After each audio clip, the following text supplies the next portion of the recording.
Assalamualaikum warahmatullahi wabarakatuh. Kembali lagi bersama saya Anup Syuhada di episod pemilihan besok. Besok jangan lupa pilih ke DPS ulama kita. Ulama yang telah menaik jadi caleg. Yang kita pilih ini adalah ulama. Kenapa kita pilih ulama?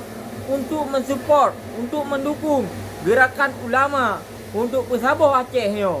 Yang bantai pilih partai lokal Tanjung Mandum. PA, PNA, Zira, Gaptat, PDA.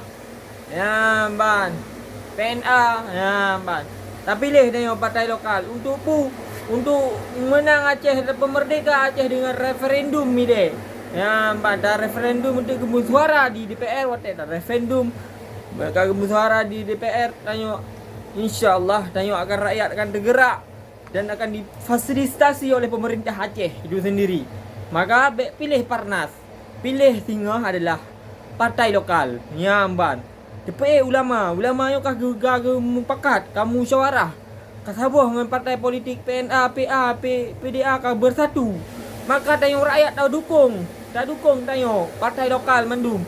Bek salah pilih, bek gara-gara peng 200 ribel, 100 ribel iron kan nak tok Parnas.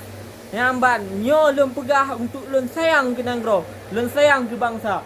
Yang ban, bek le dipengut le Parnas. Awaknya ni kepentingan partai Jawa. Partai Jakarta, nyam propaganda Jakarta Parnas yang kirim kena Aceh adalah propaganda yang mendung. Kena Aceh, pecah belah bangsa Aceh. Nambat. Jadi yang kagak Parnas yang pakon ke yang karena kadu dak gepeng kan.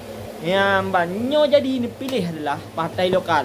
Ya, ni syuhada nak trip gahba 2 minit nyo episod yang sekian kali. Ya, nyo singgah adalah pemilu, urau pemilihan, maka nonton videonya untuk membuat tanya semakin bergerak cepat memikirkan hal-hal yang negatif itu kita buang, yang memikirkan hal-hal positif itu kita utamakan.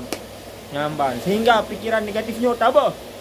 Nyamban kita pasal pikiran-pikiran positif tanya sehingga tanya nak kecerdasan, nak IQ tinggi. Nyamban jadi tanya cepat tanggap di mana tanya pemilih adalah partai nasionalnya baik tak pilih.